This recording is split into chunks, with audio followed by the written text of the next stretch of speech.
खुलुमबाय बयखौबो दिनैनि गोदान भिडिअआव बयखौबो बरायबाय। दासिमनि माखासे गोनांथार रादाबफोरखौ लानानै फैदों। नोंथांमोना भिडिअखौ जोबजासिम नायलांदो आरो भिडिअखौ मोजां मोनोब्ला अन्नानै मोनसे लाइक खालामनो दाबाव आरो चेनेलाव गोदान फैदोंब्ला सानफ्रोमबोनि खौरां लानो थाखाय चेनेलखौबो साबस्क्राइब खालामनानै ला। दिनैनि गिबि रादाबाव दङ, जाय समाव आसाम नाङैनो बिटिआरखौ लाफानानै आसाम नाङैनो हाथियार गैयै खालामनो थाखाय सोरखारा नारा नाथा नाजादों। डक्टर हिमन्त बिश्व शर्मानि गोख्रों नाजानायजों गुबुन गुबुन जायगाफोराव गुबुन गुबुन बिग्रायारिफोरखौ उदां अख्राङाव लानानै फैबाय। बे समावनो बिटिआर ओनसोलनि पाटगाव ओनसोलाव हाथियार मोननो हादों।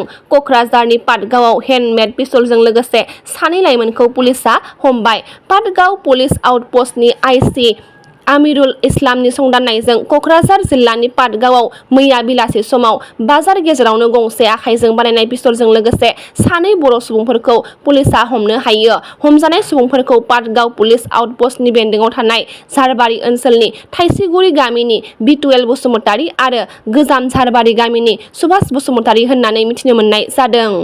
नीति आयगनि सार्भेयाव हादोरनि 28 हादोरसानि गेजेराव आसामा 23 नाम्बारावसो थाहैबाय होनना फोरमायथिदों अखिल गगৈ बिथाङा। बिजेपिआ आसामखौ भारतनि साबसिन हादोरसा महरै गायसननो रादाय होदोंमोन, नाथाय नीति आयगनि सार्भेयाव हादोरनि 28 हादोरसानि गेजेराव आसामा 23 नाम्बारावसो थाहैबाय होनना अखिल गगৈ बिथाङा फोरमायथियो। हादोरसा सोरखारा जायखिजाया आयेन बेरेखा हाबानि हेंथायै गोख्रों राहा लाबोनायजों लोगोसे ड्राग्स, गान्जा आरो सिखाव फालांगिरिफोरनि सायाव गोख्रों नोजोर लाखिबोदों। नाथाय थेवब्लाबो बेफोरबायदि हाबा मावनायनिफ्राय खायसे सुबुङा गोजान जायाखै। बे बिथिङाव आसाम पुलिस बिफाना संदाननायनि गेजेरजों गोबां सुबुंखौ हमनानै आयेन बायदियै साजा होबोदों। बेबायदि समावनो मैया कक्राझार जिल्लानि गसाइगाव महकुमा सिंनि अक्सिगुरि गामियाव गसाइगाव पुलिसआ मोनसे श्रुट सुंल'नि दिथा खालामनानै सेबनायाव ड्राग्सजों लोगोसे सासे सुबुंखौ हमनो हायो। गसाइगाव पुलिस थानानि आइसि फिल्डस आहमेद आरो डिएसपि नुपुर आहमेद नियुगनि दैदेननाय पुलिसनि मोनसे हानजाया अक्सिगुरि गामियाव साहिदुल इस्लाम मुंनि सासे ड्राग्स फालांगिरिजों लोगोसे ड्राग्सजों आबुं गंब्रै कन्टेनारखौ मोनो। हमनो मोननाय ड्राग्स फालांगिरि साहिदुल इस्लामखौ 2 नं सिमुलटापु गामिनि जकिर हुसेननि फिसाज्ला होननानै मिथिनो मोननाय जादों।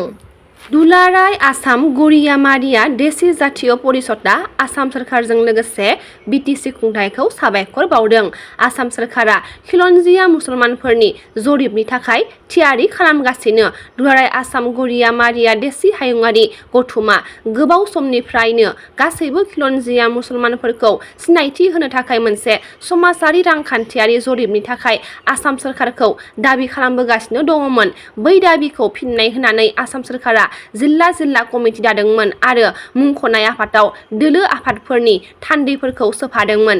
बेबायदिनो आसाम सोरखारा कक्राझार जिल्ला कमिटिनि दुलाराय आसाम गरियामारिया देसि नेशनेल काउन्सिलनि थान्दैफोर महरै रुस्तम आली आरो समेश्वर आलीखौ सोफादेरनायनि थाखाय आसाम सोरखारखौ साबायखर बावो आरो फकिरग्रामाव माहारियारि गामसाजों थान्दैफोरखौ बरायो। बिटिआर क'अर्डिनेशन ट्राइबेल संघनि दैदेननायाव चिरांनि काजलगाव नोगोरनि नब्लाङाव गिबि खेब जनजाति नोगोरारि आफादनि जथुमा खुंफुंदों।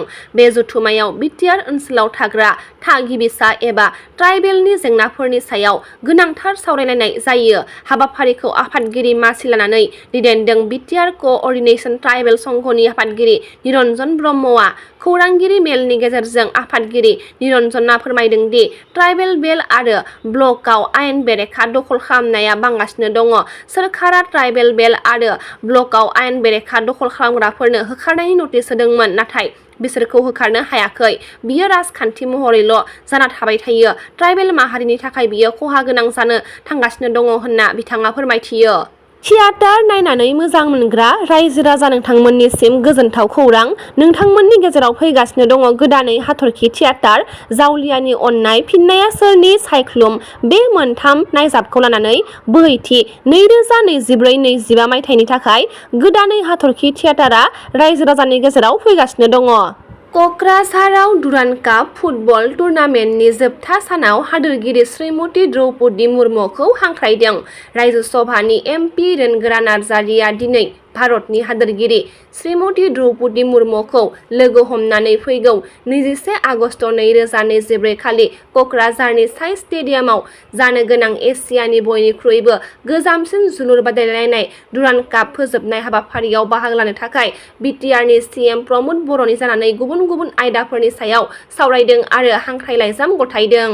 डिब्रुगड़-चन्डीगढ़ एक्सप्रेस ट्रेनआ जाब्रबथायाव गोग्लैदों। चन्डीगढ़निफ्राय डिब्रुगड़ फारसे फैबाय थानाय 15904 नाम्बारनि रेलगारिया उत्तर प्रदेशआव जाब्रबथाय जानायखौ मिथिना मोननाय जादों।